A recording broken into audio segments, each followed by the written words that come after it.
What's going on YouTube? Today we are replacing um, headlights in a 2016 F-150. We're swapping them out for some LEDs. These particular LEDs are from Lays Fit. I think that's how you say that, Lays Fit, whatever. Got H11 9005 high and low beams. So what you're going to do to remove the headlights and access the bulbs is you're going to first off remove two 7mm bolts from inside the fender. There they are on the ground. Then you're going to want to come around here and pry this little guy up. Now the best way that I found to get these is you take two flathead screwdrivers, stick them in there, and pull it up like so. Obviously with two hands. What you're going to want to do is you're going to grab this panel, hook your fingers behind there, and pull straight out. I already popped the clips off, just so you can get an idea where they are. You got some up here, and then some down along there, and this guy here. That fits in right there. So it's a little terrifying pulling a piece of plastic off a brand new truck, but they do come off, and you just take and set that aside. Okay, so for the bolts, there's a series of 10mm under here. See, there they are. It's like that, and then there's one 8mm over here, and it's got different threads, so make sure you don't mix it up in a different hole, because you bugger the threads up. And it went right there. And then the next thing you're going to have to do is you're going to get yourself a good extension. And there's one more bolt hiding back there. Where'd he go? Right in there.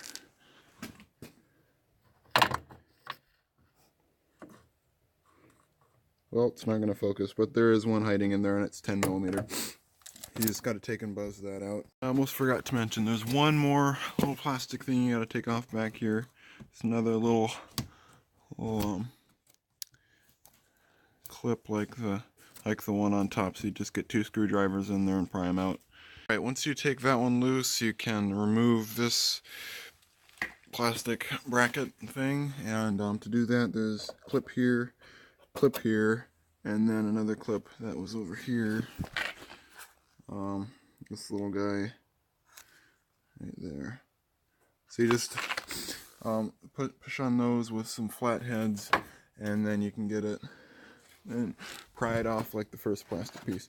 Now the only thing, well, there's nothing really holding the headlight in except this little latch, the little plastic clip. Just lift the headlight up and it'll pop out of there, wiggle it around, and there you go. Now you got to disconnect some wiring. Just pull this off of here like so.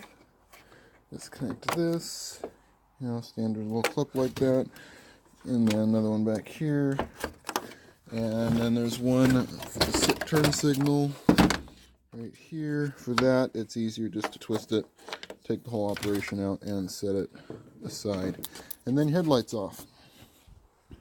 Cart it over here. Now, the bulbs are hiding in here. You got your low beam up here and your high beam down here. This is going to take two hands. These dust covers are pretty, might take two hands. Let's see. Oh, I'm getting it.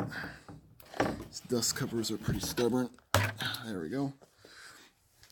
You got a 9005, I believe, low beam. Maybe it's a 9000. Yeah, 9005 low beam, or high beam, sorry. And a H11 high beam, and I'll get these out of here and we'll see how to put the LEDs in. Now all you got to do is just standard like you would any other bulb, insert it in the housing, line it up with little teeth in there and twist it to lock it down, and then you just take it and tuck this little pigtail in there and out of sight. And this top one's a little bit different. You're going to have to do a couple things. In this particular brand of bulb, you're going to have to take the screw loose and rotate this collar, because the way it goes in right now, the connection is butting right up against the housing. So you just got to take that collar and take the screw out and move it to a different hole so you can fit this bulb in, and then you got to connect the harness. And there's one more trick you got to do to get the dust cap on. because it doesn't like to seat with these big long bulbs in here. Well, unfortunately my phone battery died before I could finish recording this video, and obviously I got everything buttoned back up now. A couple quick things I want to mention is to make these particular bulbs fit in the factory housings. What we did is we put the dust shield on loosely and then put tape around it so that there was still an air gap between the fan and the shield so it could pull air through and cool itself. But they do stick out quite a bit more than the factory halogens, and if you do that, lift up the dust cap and then tape around the edges trick, you don't have to buy a really expensive bulb with a like a wrapped wire heatsink that you can take and snake around in the housing. That is another option if you want to go that route. I didn't want to. Partially because I didn't know about them. But anyway, we got them in. They look great. They are a lot brighter than the halogens, and they have a better beam pattern in my opinion. Not as much of a hot spot, but they are substantially brighter, and definitely around the edges. So we'll take a look at how they are driving around at night once it gets dark here. But oh, one other thing I wanted to mention is that LEDs are polaric, so you do have to make sure that the connections are lined up right.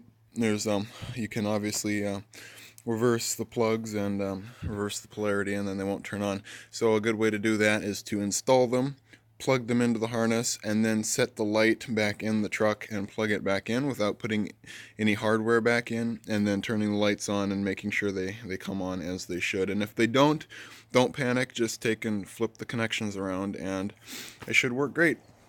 So yeah, we'll just see how they look driving around.